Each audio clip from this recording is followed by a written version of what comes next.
configure SAML authentication for Zscaler Internet Access. So we're going to come across to Administration, Authentication Settings.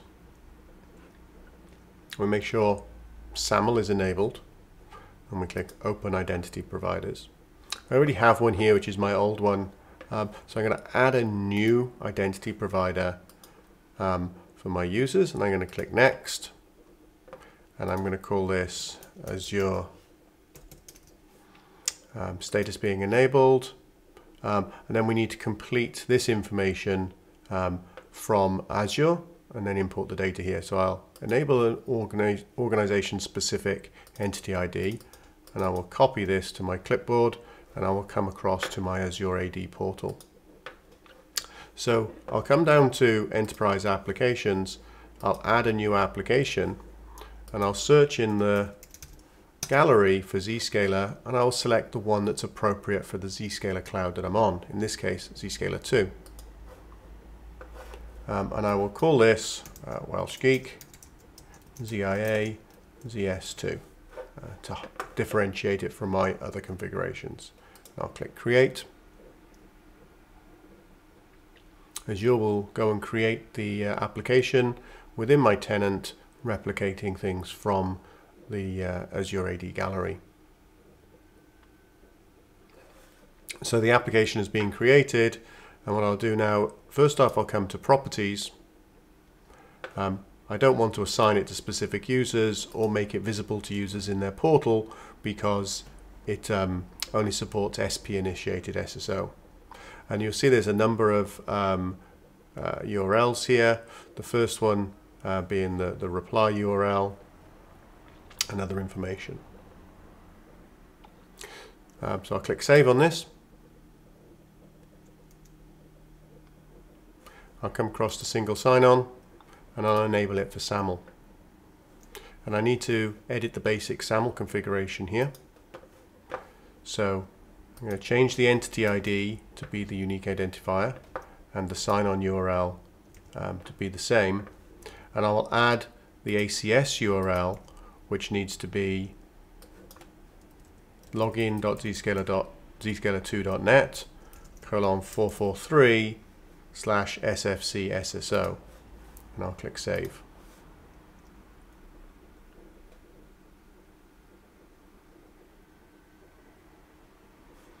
I want to edit the claim information, so it's automatically going to send the name ID as user principal name. I don't need to send any of these other attributes through, so I'll delete these.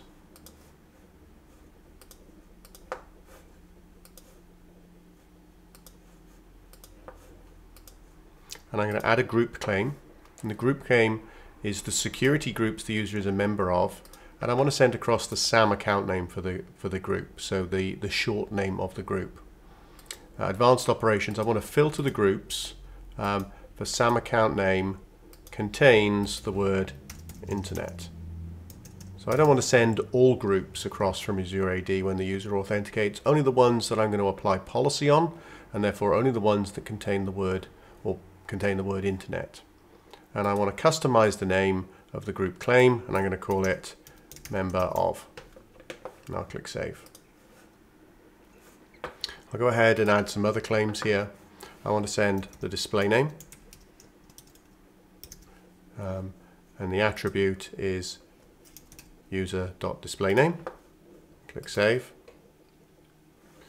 and I'll add another claim, which is department, and that is user.department.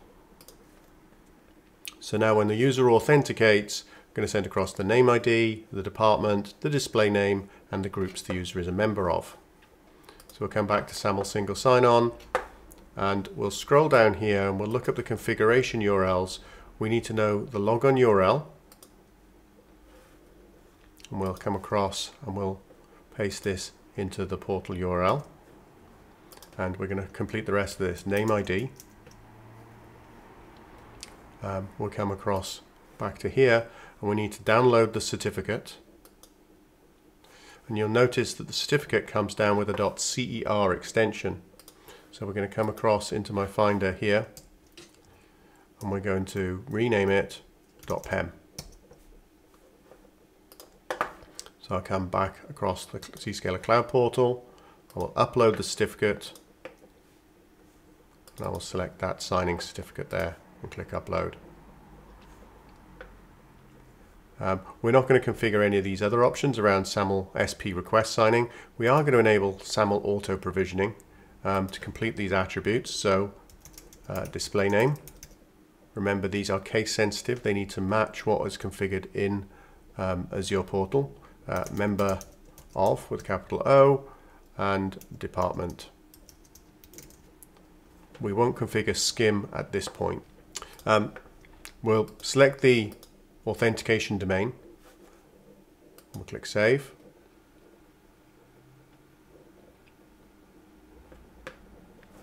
And we can now activate. And what this means is that any authentication coming in for the welshgeek.net domain will authenticate against Azure. The user will be redirected to Azure and be able to authenticate, and we'll return these attributes.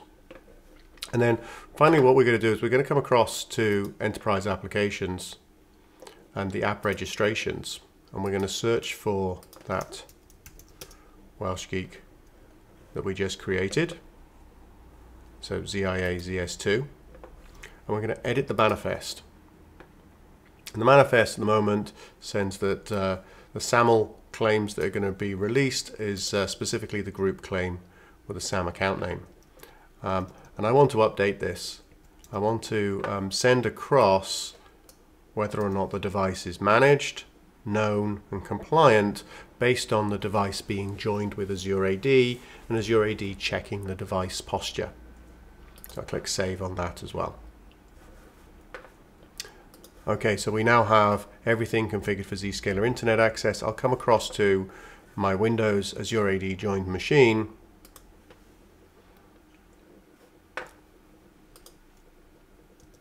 And if I look at the configuration here, I can do a test SAML logon through this URL. So login dot my cloud name, my domain name, and then the redirect URL as well. So if I go to login.zscaler2, welshgeek.net, mobile zscaler2.net, and I will I'm going to put a web inspector on, and I will go to that login.zscaler2.net, and we'll see that authentication process happen. I'll get prompted for multi-factor authentication by my Azure AD tenant. The user is signed in, and we've generated the authentication process. And at this point, I can look at the SFC SSO data, and I can see the payload, and this is the SAML response data that is encoded in the response. So if I come across to my browser, I can go to SAML tools,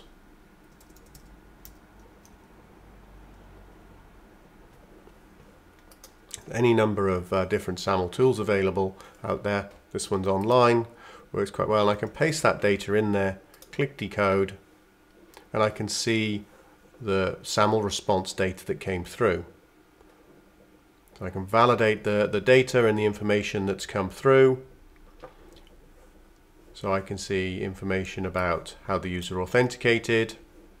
I can see those attributes about is managed is true, is compliant is true, and is known is true. This has come through about the device information from Azure AD. I can see the member of, and I can see that I'm in a single group called Internet ZPA enabled. It's the only group that filtered with the word internet in it. I can see my display name information. I can see my department information. And so I want to take this is managed claim here as the name. I can copy that to my clipboard and come across to Zscaler here.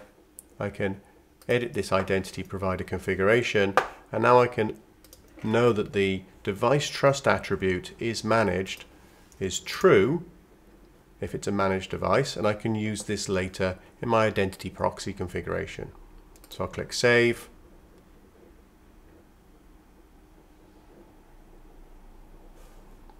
And I can click Activate. And now the Zscaler Internet Access SAML configuration is complete.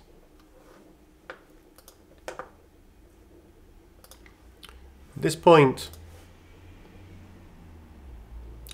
I can go ahead and configure the SAML configuration for Zscaler Private Access.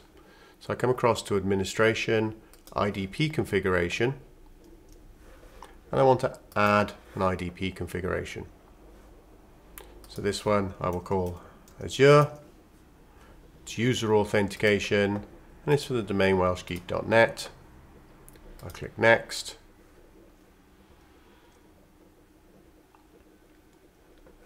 I can now come across to my Azure tenant. I go Active Directory, Enterprise Applications, add a new application, and I search in here for Zscaler, and I can see Zscaler Private Access. So I'll call this welshgeek.zpa, and I'll call this production. And I'll click Create.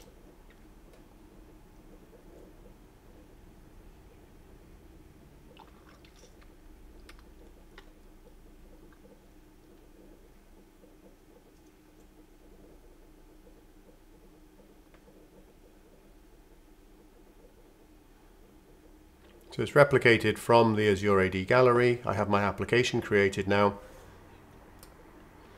I'll come across to Properties. I don't want to assign it to specific users or be visible to users for IDP initiated single sign-on because it's SAML service provider initiated only with Zscaler Client Connector. So I'll click Save. Now I'll come across to single sign-on. I'll unenable it for SAML single sign-on. So I come in here and edit this information, and I need to copy across the information from here. So I have the service provider URL,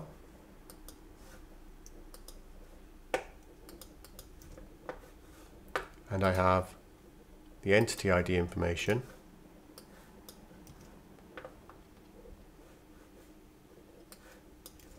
and I need to add in the ACS URL, which is that one there as well, and I can click Save.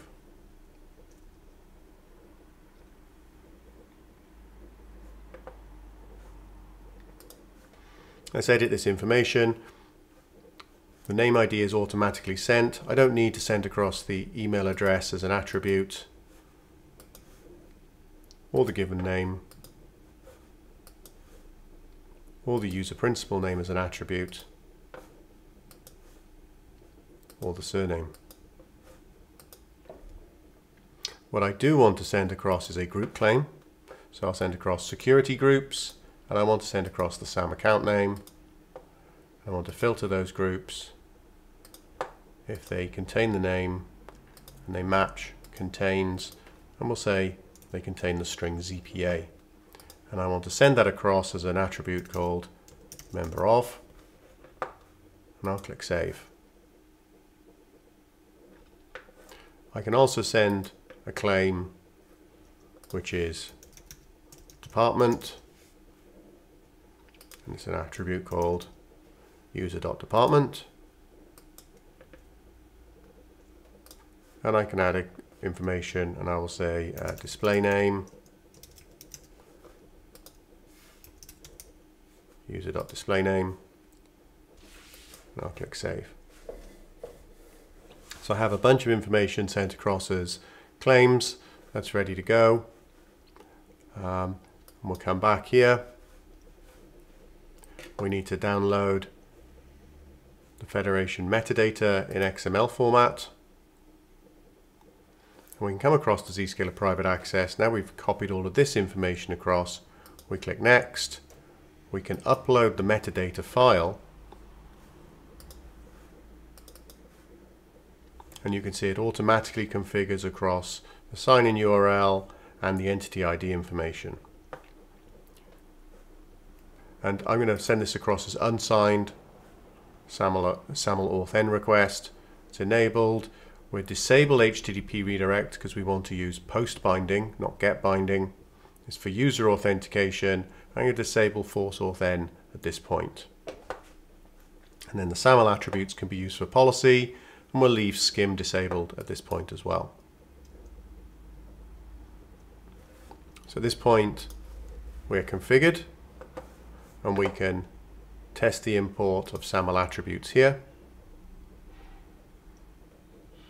to validate whether or not the authentication flow happened. So from my machine, it logged me in, it sent across my tenant ID information as default claim attributes, it said I did password authentication, and it sent across that group contained the word ZPA, I'm in sales, my name is Mark Ryan. Here are the attributes that were sent across, the SAML attribute and the name that we see within Zscaler. So I'm going to call this one tenant ID, object ID, IDP, auth, references, member of, department, and display name. And I'll click save. So I can then use those attributes within my policy later on. These are the short and simple names. These are the actual attributes that were returned from Azure.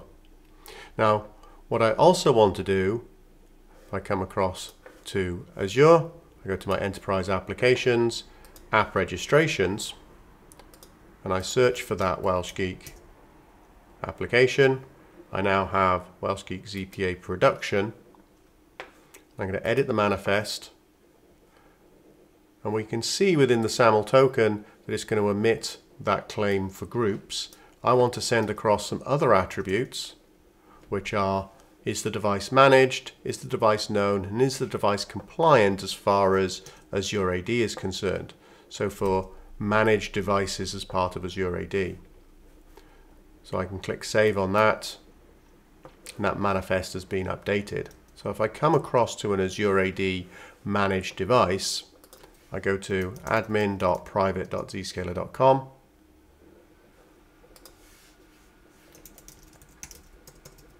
I log in.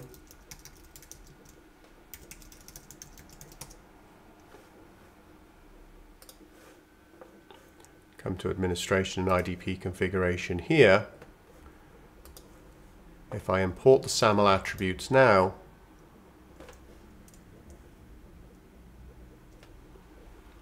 you'll see some additional attributes are sent across. Is managed, is compliant, and is known. So I can give those short names. I can give those short names.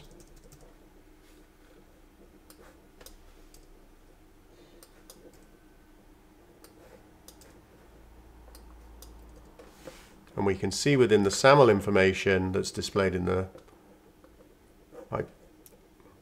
SAML information that's displayed in the UI that we're able to distinguish this device as managed, compliant, and known compared to my Mac, which is not Azure AD managed. And therefore I can use that as a device posture policy within my ZPA access controls. So I click save. And now both Zscaler Internet Access and Zscaler Private Access are configured. So let's close this window down. I can now launch the Zscaler client connector. It's going to prompt me to authenticate. So mryan@welshgeek.net. This will redirect to the SAML identity provider after I've selected the cloud that I'm on. To do transparent authentication, because I'm an Azure AD joined device, it's going to prompt me for multi-factor authentication because of my conditional access policy. I click approve on my device.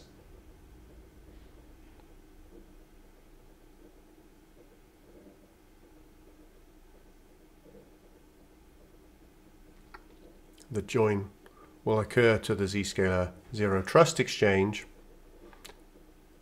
and Zscaler Client Connector is now enrolled, and we'll start forwarding traffic to the Zero Trust Exchange. I see the Zscaler Client Connector in my taskbar, and you can see it's connected to the Zero Trust Exchange for both Zscaler Internet Access and Zscaler Private Access. So I can start passing traffic now and applying policy.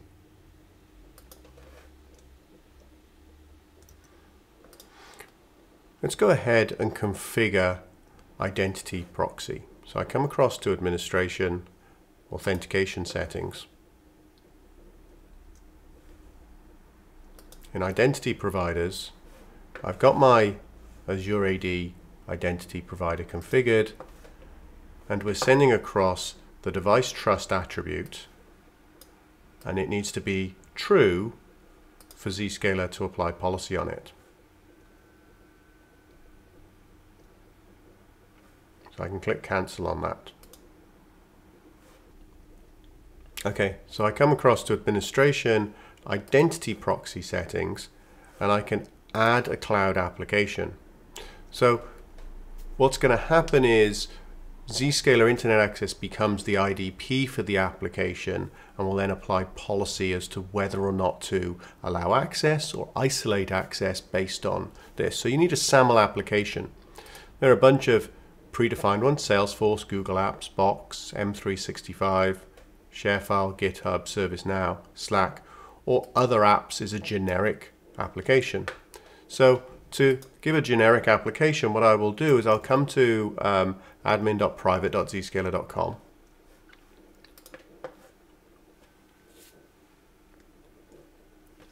And I'm going to configure IDP configuration. I'm going to add an IDP configuration for admin SSO, and I will call this Azure admin SSO for the welshgeek.net domain. And I'll click next. And so I have the service provider URL and the entity ID. So I'll copy the service provider URL, and we'll call this ZPA admin. So the ACS URL is pasted there, and I'll take the entity ID and I'll paste it there. We'll select the SAML signing certificate here, and we're going to pass through the Zscaler identity, which will be mryan@welshgeek.net. I don't need to worry about this sending group claims. A managed device is identified as proxied via Zscaler. And an unmanaged device we're going to send to isolation. So we'll click Save. And we'll click Activate. So now I have the identity proxy URL, which is the assertion sign-on URL. And we have the entity ID, which we can paste in here. And now we can download the certificate here, and we can upload that as the certificate here. And now we can say it's enabled. I'm going to send across unsigned SAML SP requests. It's disabled redirect binding, so it's HTTP post binding. It's for admin SSO. We can disable false auth, and we click Save. Okay, so this is all configured now for admin SSO, and so when a user wants to do SSO into the Zscaler Private Access Administration interface, they'll be redirected to Zscaler Internet Access to be the IDP for that. Zscaler Internet Access will authenticate the user, return back, and the user will be signed in.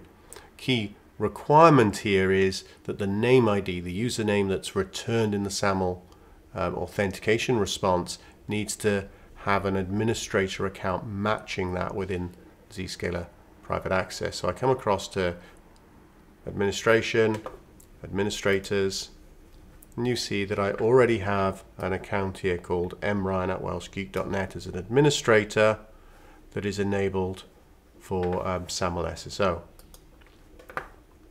So if I come here and sign out,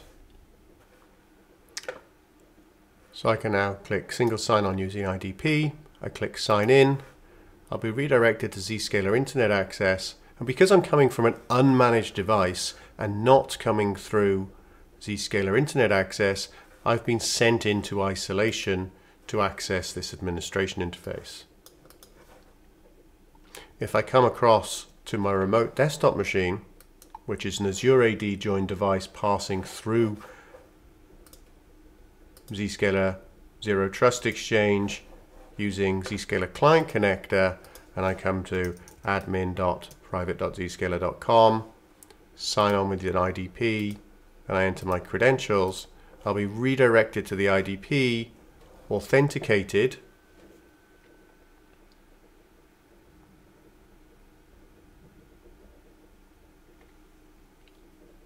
and now I can access the resource directly. So the identity proxy configuration is ensuring that Zscaler Zero Trust Exchange is in the flow, and if it is not in the flow, we're going to isolate that traffic.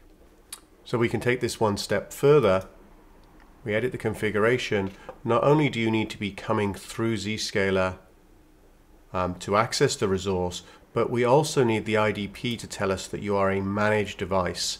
And this is that trust attribute that came from Azure AD that needs to be true for us to be able to allow access. Otherwise, you'll be isolated access. So we click Save.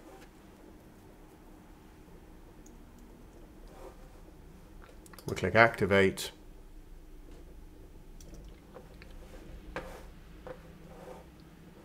And so if we close this browser down, this machine, which is a managed device,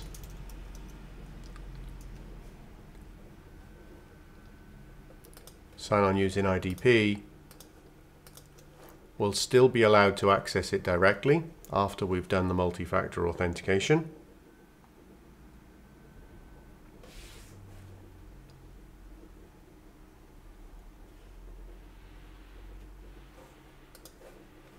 Whereas if we launch Zscaler Client on my Mac, this will sign in.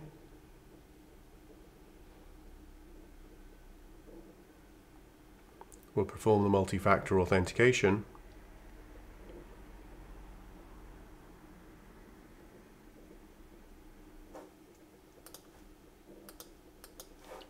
So the Zscaler Client Connector is connected through the Zero Trust Exchange on my Mac.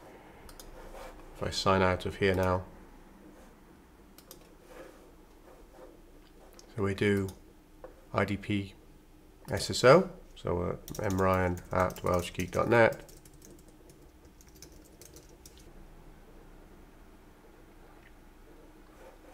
And so even though I'm coming through Zscaler Client Connector through the Zero Trust Exchange, I've been isolated because this is an unmanaged device. And so the IDP proxy configuration based on that SAML attribute has said the device is unmanaged and therefore it should still be isolated.